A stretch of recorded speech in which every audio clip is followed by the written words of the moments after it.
ఒక డిప్యూటీ సీఎంగా ఏ రంగంలో అవసరం ఉంటే ఆ రంగానికి అవసరతను తీరుస్తూ ఆర్థిక వనరులు సమకూరుస్తూ దేశానికి గ్రామాలు పట్టుకొమ్మలో నిలువుటద్దం నిరూపిస్తూ ఒకేసారి అత్యధిక గ్రామ సభలు నిర్వహిస్తూ ప్రపంచ స్థాయి రికార్డును సాధిస్తూ రాష్ట్ర ప్రగతిని ప్రజల సంక్షేమాన్ని ముందుకు తీసుకెళ్తున్నాడు మా నాయకుడు పవన్ కళ్యాణ్. సుపరిపాలనకు ఏడాది, నిరాదరణకు గురైన ప్రజలే తన బంధువులుగా, కనీస అవసరాలు తీరని ప్రజలే తన ఆత్మీయులుగా మహాయజ్ఞం చేస్తున్నారు పవన్ కళ్యాణ్ గారు.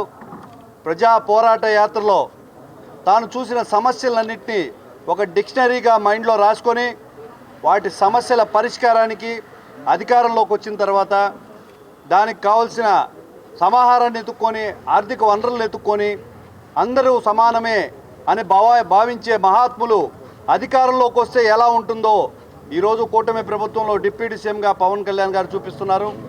ఒక డిప్యూటీ సీఎంగా ఏ రంగంలో అవసరం ఉంటే ఆ రంగానికి అవసరతను తీరుస్తూ ఆర్థిక వనరులు సమకూరుస్తూ దేశానికి గ్రామాలు పట్టుకొమ్మలో నిలువుటద్దం నిరూపిస్తూ ఒకేసారి అత్యధిక గ్రామ సభలు నిర్వహిస్తూ ప్రపంచ స్థాయి రికార్డును సాధిస్తూ రాష్ట్ర ప్రగతిని ప్రజల సంక్షేమాన్ని ముందుకు తీసుకెళ్తున్నాడు మా నాయకుడు పవన్ కళ్యాణ్ గారు. అందరూ బాగుండాలి, అందరికీ సమన్యాయం జరగాలనే మహాత్ములు అధికారంలోకి వస్తే ఏ విధంగా ఉందో ప్రత్యక్ష నిదర్శనం ఈరోజు మా నాయకుడు పవన్ కళ్యాణ్ గారు. వారి ఆశయ సాధనకు, వారి సంకల్పానికి ఏవైతే వారు చెప్పారో దానిని నిరూపిస్తూ ముందుకు సాగుతున్నారు.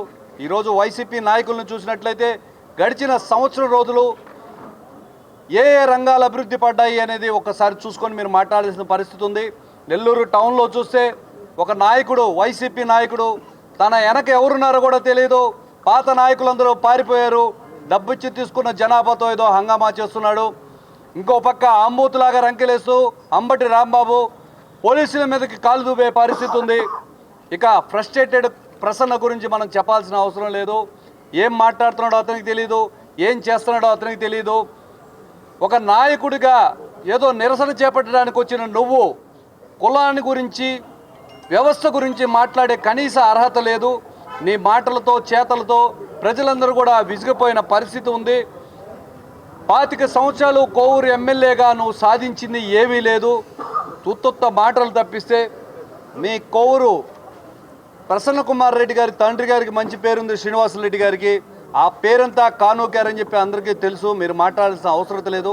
ఒక్కసారి పవన్ కళ్యాణ్ గారు ఏ ఏ రంగాన్ని తాకారు, ఏ ఏ రంగాన్ని అభివృద్ధిలో పరిచారు, అసలు ఆయన ఏం చేస్తున్నారో అర్థం చేసుకొని మాట్లాడే శక్తి, స్థాయి మీకు లేదని మరొకసారి తెలియజేస్తూ కూటమి ప్రభుత్వం అభివృద్ధిని, సంక్షేమాన్ని సమతుల్యం చేస్తూ ప్రగతిలో ముందుకు దూసుకుపోతుంది.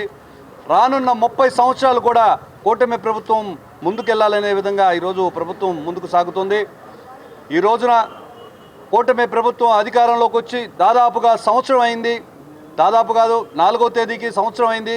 ఈ రోజున వేడుక రోజు ఉదయాన్నే భోగి వేసి పీటలన్నీ బయట ప్రాలదోరి సంక్రాంతి సంబరాలు రంగోలీతో చేసి సాయంత్రం దీపావళితో జనసేన పార్టీ ఆఫీస్ని ముస్తాబు చేసి అందంగా వైభవంగా తయారు చేయండి అని మా జిల్లా పర్యవేక్షకులకు, ఏపీ టిట్కో చైర్మన్ వేములపాటి అజయ్ గారి సూచనలతో అంగరంగ వైభవంగా ఈరోజు జనసేన పార్టీ కార్యాలయంలో కూటమి వార్షిక వేడుకలను అద్భుతంగా నిర్వహించామని మరొకసారి తెలియజేస్తూ రానున్న రోజుల్లో కూటమి ప్రభుత్వం మరింత ఆదరణకి, మరింత దగ్గరగా ప్రజలకు వెళ్ళాలని కోరుకుంటున్నాను.